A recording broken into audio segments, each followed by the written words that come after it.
morning. I'd like to share with you, if I may, my first experience. I went into this business premises where they conduct this kind of business. I had the money ready.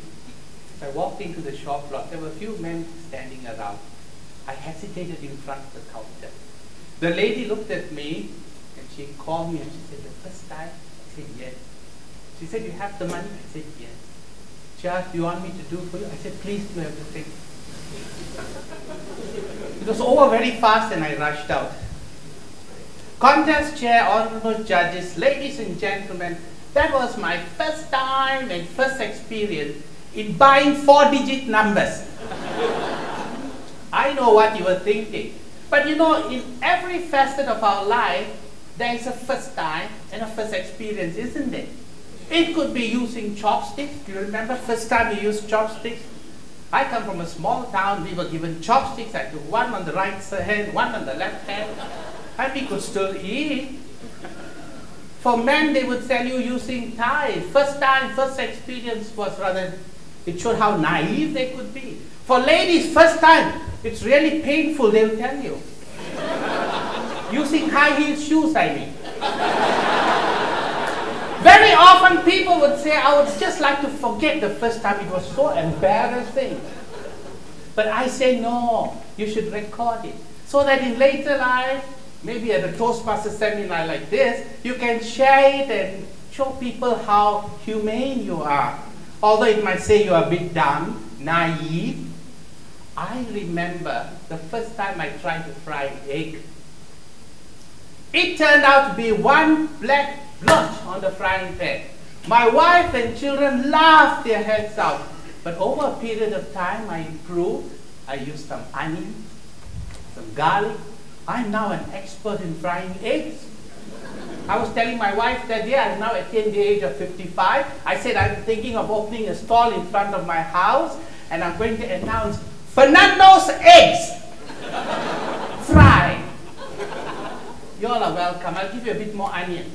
Everything has a first time. You know, there's a very good Indian saying, very motivating Indian saying. It says, the journey of 1,000 miles begins with first putting on your shoes. You would no doubt agree with me, your first time, first experience, the most frightening assignment for you in Toastmasters, whatever your station in life, whatever your status in Toastmasters today, do you know what was the most frightening? Yes, basic communication and leadership. First speech, 3 to 5 minutes, on myself. You recall how frightened you were? There was this article in yesterday's Straits Times. Do you all read the papers? Oh no, Toastmasters are very busy. So I will tell you what. In yesterday's Straits Times of Singapore, there was an article about this Thompson Community Club, Mandarin. And this lady, Madam So Leok Soy, has been quoted as saying, and I read to you, "I was trembling all over and tripping over my words while preparing for my first speech. The scene was replayed in my head the whole week." Can you imagine the whole week? It was replayed in her head, and I sympathized with her. When I did my first speech, it replayed in my head for 2 weeks. That's why you have this. 3 days here gone, 3 days here gone, 9 days here gone. Came to myself, no hair. I recall, I must share with you my first flight.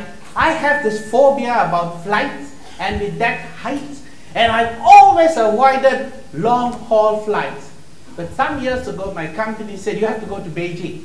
We want you to be there for a week. You have to go." I said, "Go by flight?" They said, "Yes." I asked, "Is there a train?" They said, "Not yet." So I took the flight. And to keep me company, I took my son along, young boy. I said, "Could I take my son?" They said, "Take anyone, but you go." Did you know the pilot took the plane 32,000 feet without my permission? I was so scared. I looked out, there was nothing. I was so frightened. My son was restless. 32,000 feet. I asked the air hostess, "Could you open the door? My son wants to go out and play." She said, "No. 32,000 feet, we don't open the door." And I arrived in China. I must tell you, for those of you who have not been in China, do you know in China, I'll tell you honestly, lot of Chinese.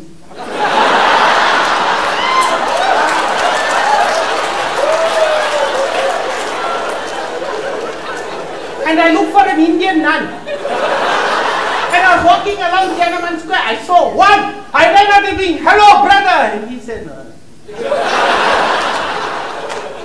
So, my dear friends, go back and write down your first time, first experience. And once in a way, when you're at a social function and there's this young couple there, just ask them, so how was your first experience? And watch their reaction. And then explain to them. You must explain to them, otherwise husband and wife might beat you up. Explain to them. What I mean is, in all spheres of activity, just name one. What was your experience? But I must tell you, having said all this, first time, first experience. Dying is first time, final experience.